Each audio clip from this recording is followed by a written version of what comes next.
in my estimation, the very, very first tier of being a successful musician is to be able to make a living with your music alone. Even that, as an achievement, is something that very, very few people will ever be able to achieve. And even though I'm at the very early stages of my career, it's very clear to me that success, and especially success that you generate for yourself holistically, all aspects considered, not only musically, but also in the business and ownership realm, owning your own work, it's very, very difficult to do. And out of most of the people that I know are chasing for success in music or in some other artistic endeavor, they are expecting extraordinary results with completely average input. Most people, they want both. They want the average normal life, but then they want the extraordinary success of their creative career on top of that. If you put that on paper, you can very quickly start to see why that's a problem, because the equation doesn't make any sense. It doesn't have any mathematical validity. So you're spending all of your time doing the exact same things as everyone else is doing, but somehow you expect that the output of that input is going to be different. Now, the key here is that the more extraordinary you want the results to be, the more extreme the actions will need to be. And the quicker you want it to happen, again, the more extreme the actions need to be. And I'm making this video in hopes of providing you perhaps a different reality check on how seriously you are undertaking this effort that is meant to change your life. Gary Vaynerchuk says, if you want to be an anomaly, you've got to act like one.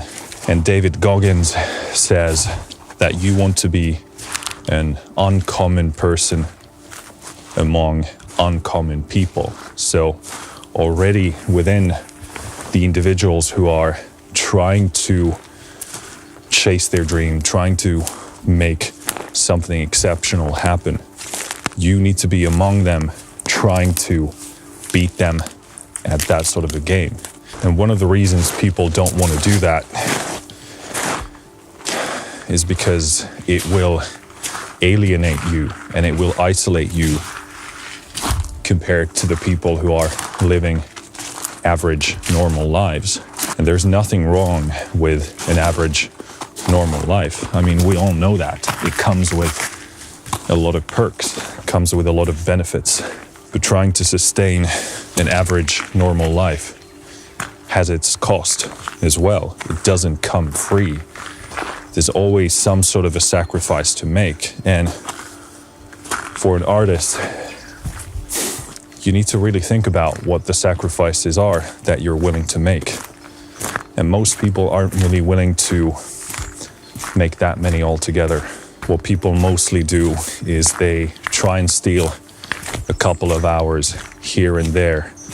But it's quite unlikely that those sort of shifts are gonna bring upon the type of change that you're after. If the things that you're doing now aren't resulting in the things that you're chasing, then you're probably doing something wrong, or you're probably not doing something altogether. Have a new look at your life, revisit your planning, and it's gonna take your courage and your bravery and your willingness to come forth and say, this isn't working, let's redesign this altogether.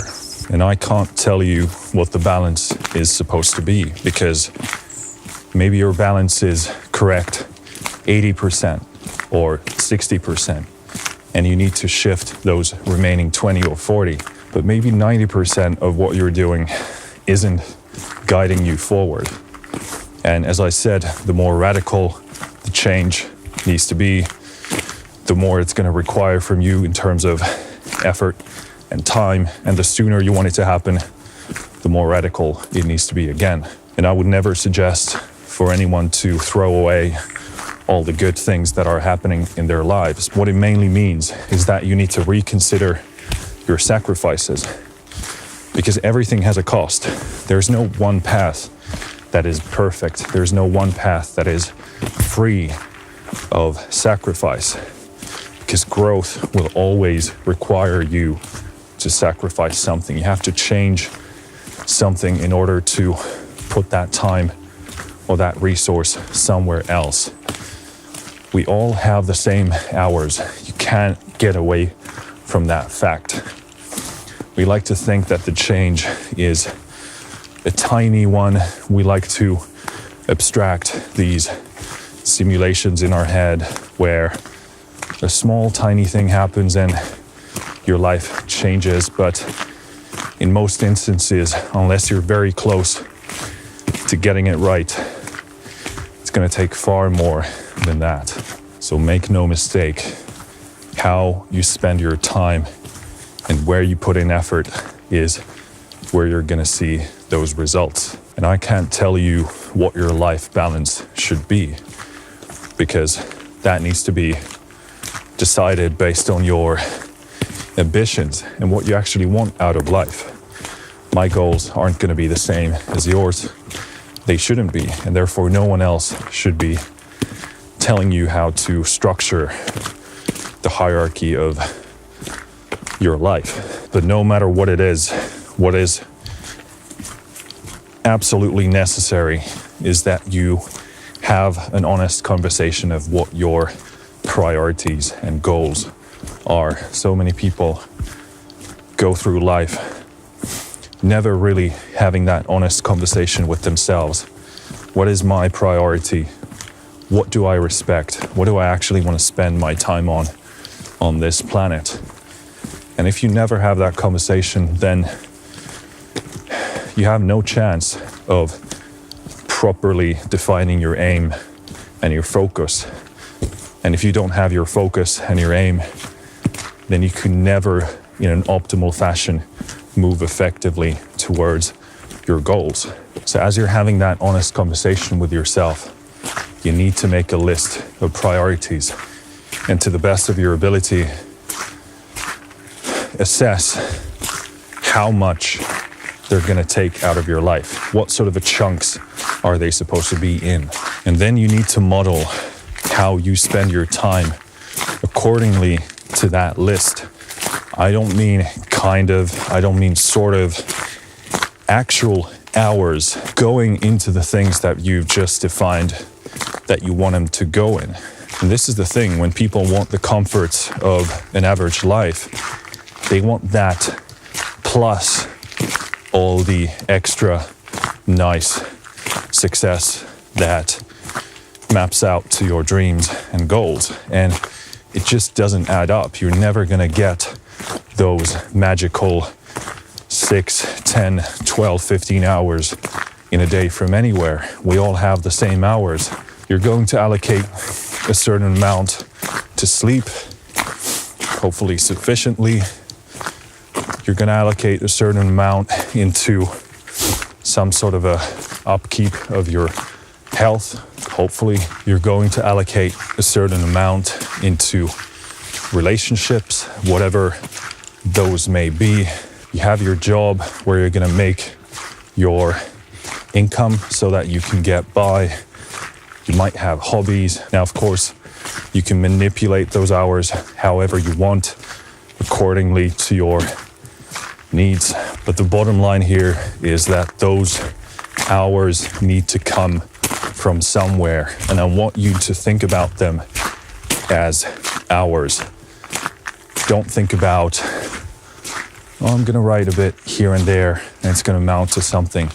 You need to map it out. Otherwise, it never fully becomes concrete. And if you don't actually ground yourself to this reality, then your work is never going to be optimized.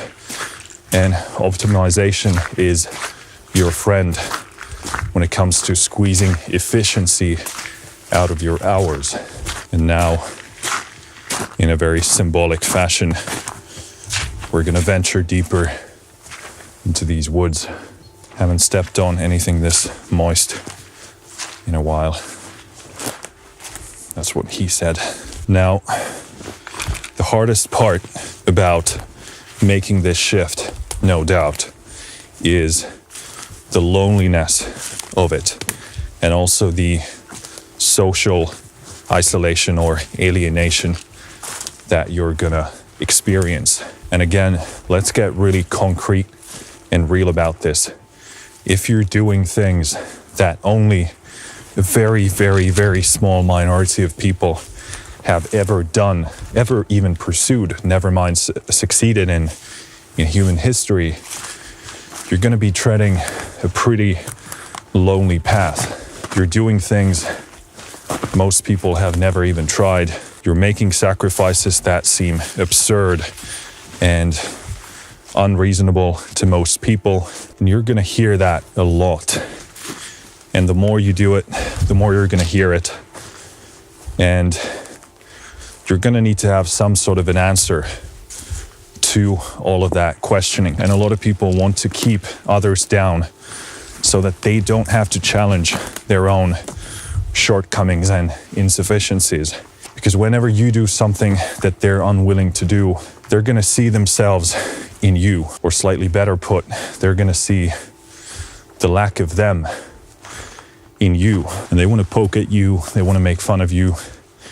And even if it's all in good spirit, when you do this, you realize how much people speak in that way.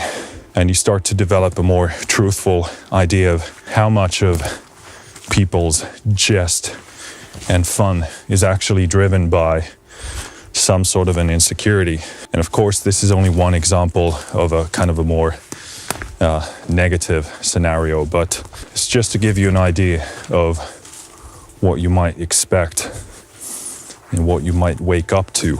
Now, what the answer is going to be to those sort of situations or that sort of treatment, firstly, character. Now, when you find yourself in a lonely place, it's really important to know why you're doing it.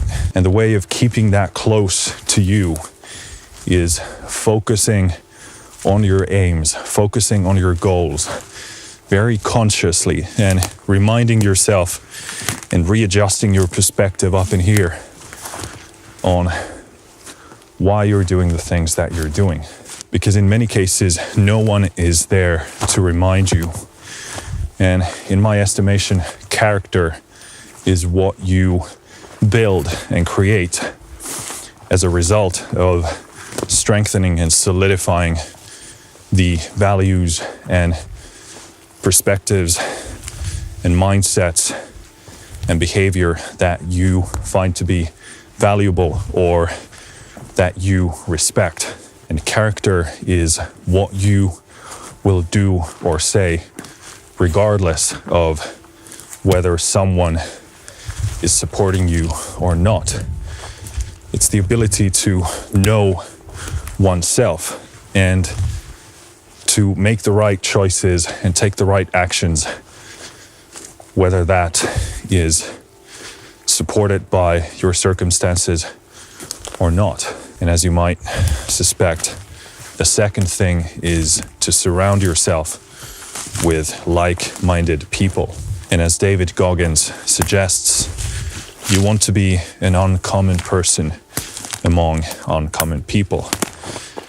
A group where everyone is trying to better themselves and become a better version of themselves.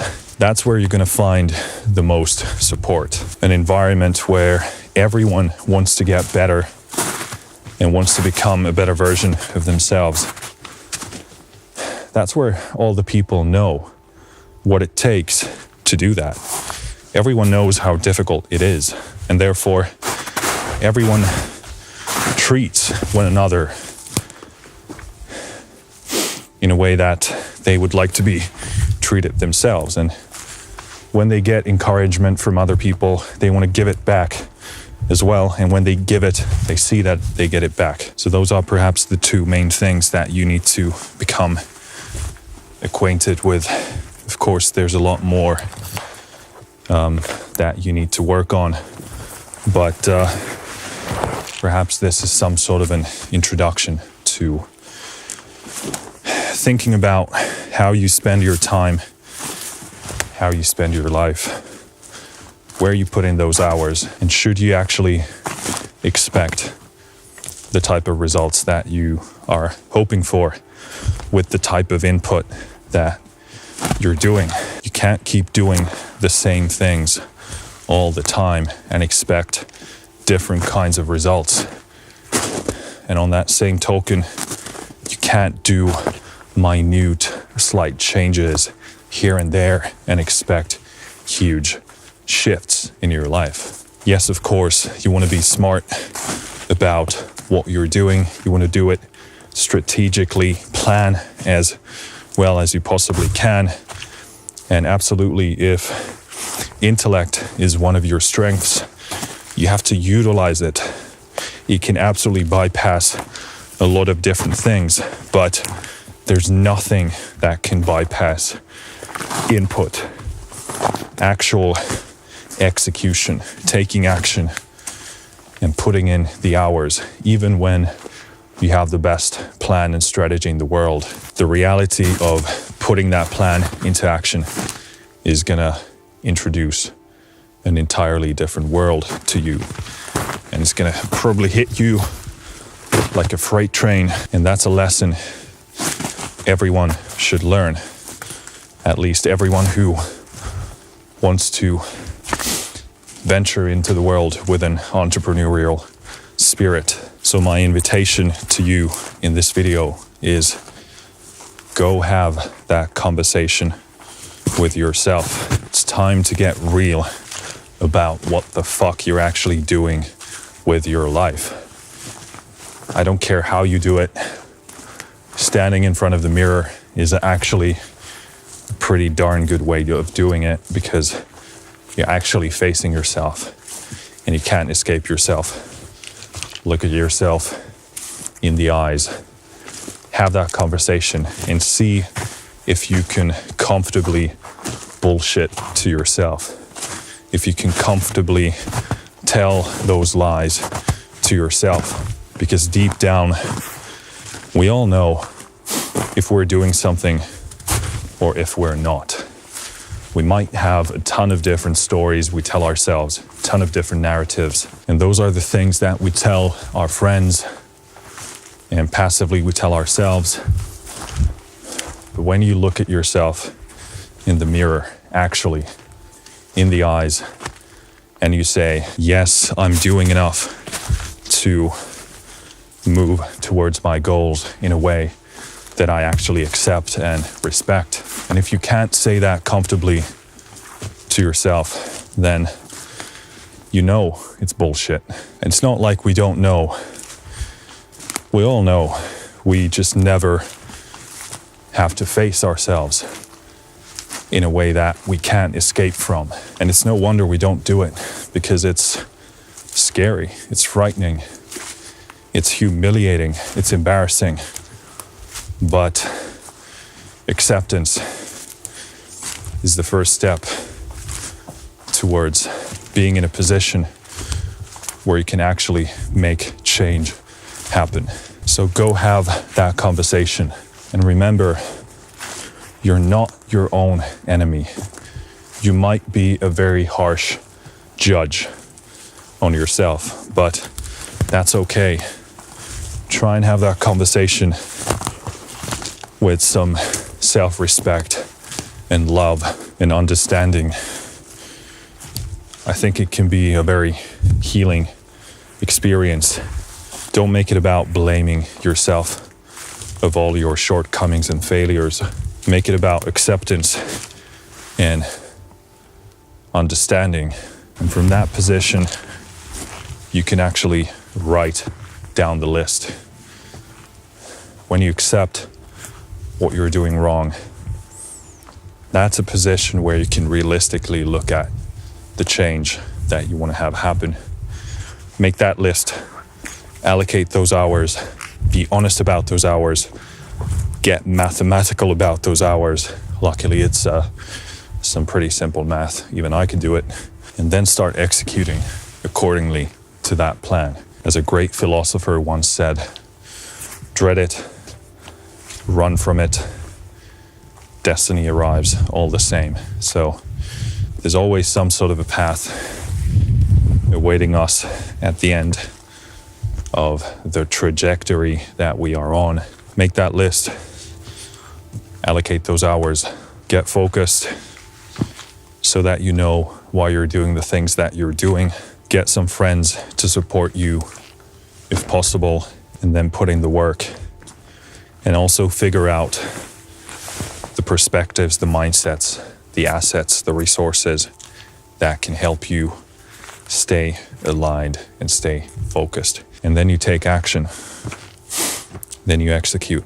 Don't think you can get an extraordinary life with completely average input.